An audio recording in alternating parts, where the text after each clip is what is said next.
Welcome to Basic Brewing Video. I'm James Spencer. When Steve Wilkes and I went to the National Homebrewers Conference in Cincinnati, we took the opportunity to tour Mount Carmel Brewery, a commercial brewery located at the home of its owner, Mike Dewey. Here's Steve with Mike.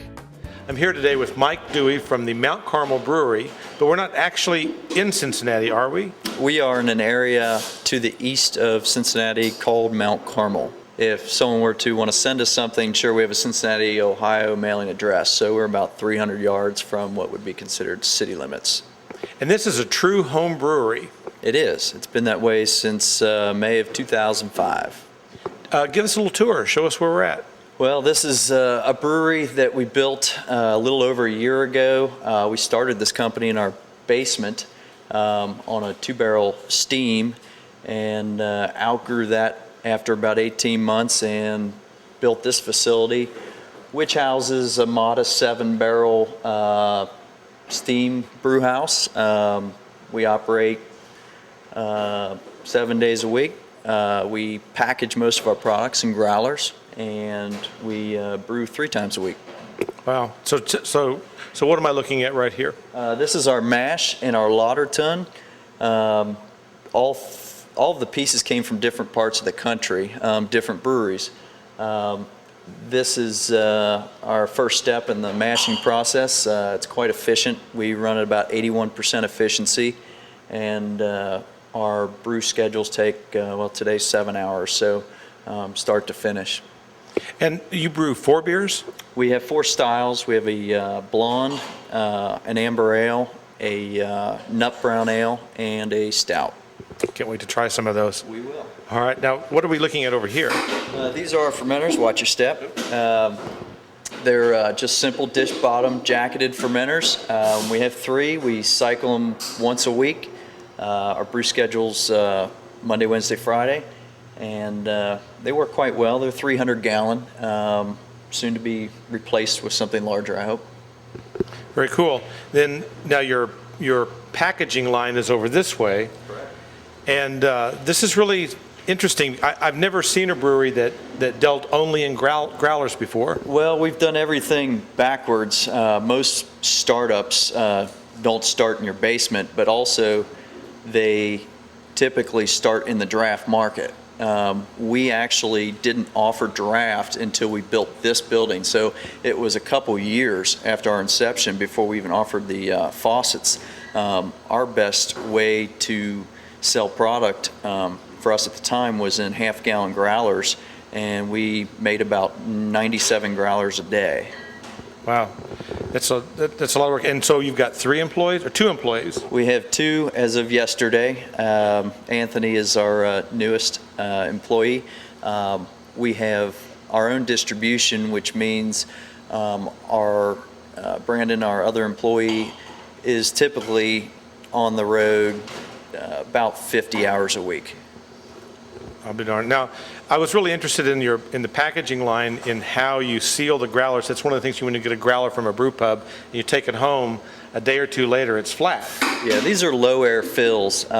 We actually sent a bottle to a manufacturer, and they made this growler filler for us in a push button model to make it more efficient. We fill upwards of about 5,000 a month. Gee, Christmas. Now, how did you come up with this idea? I mean, is this your invention? You know what I'm saying? I wish I could have come up with it. A local home brewer and retailer came up with the idea.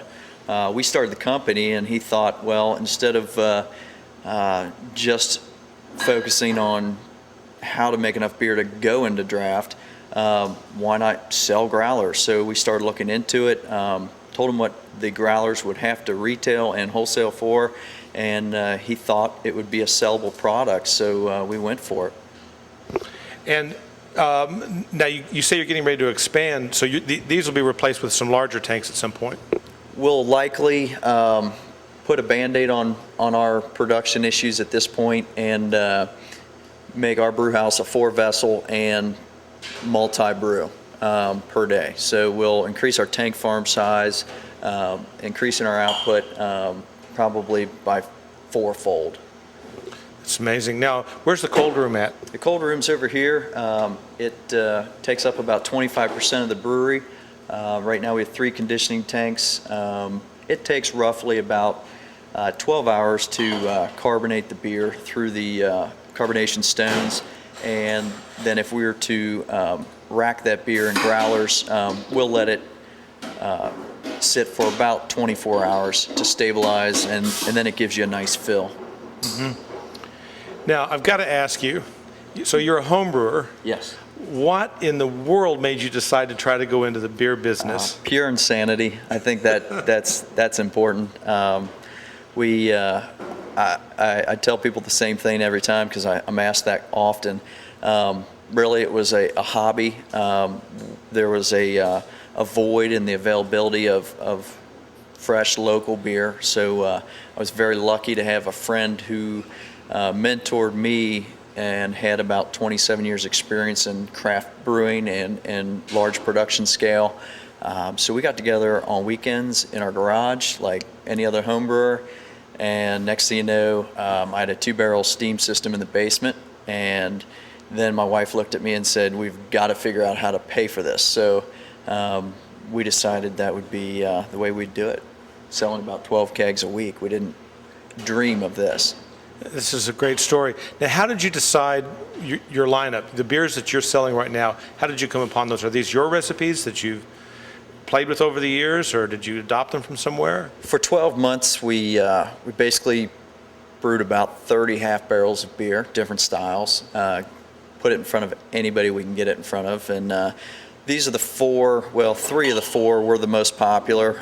Amber ale is a big category, so that's always going to do well. But for the crossover drinkers, the blonde is a great outlet. You can get people interested in craft beer by not shoving something dark and heavy down their throat. So that was a must, especially in a Cincinnati market, which is a market probably favoring lighter beverages. And then the stout's probably my wife's doing, chocolate. So your wife's a big chocolate stout fan? Yeah, chocolate stout. It's an American light stout, finishes a little dry, but it definitely has notes of chocolate and roast. It's very interesting. My wife is a big chocolate stout and porter fan. And she doesn't drink beer otherwise. Yeah. But she loves anytime I make something that's kind of big and rich and velvety, she's all over it. Knowing our beers were going to be marketed in growlers, we kept all of our styles on the lighter, medium variety.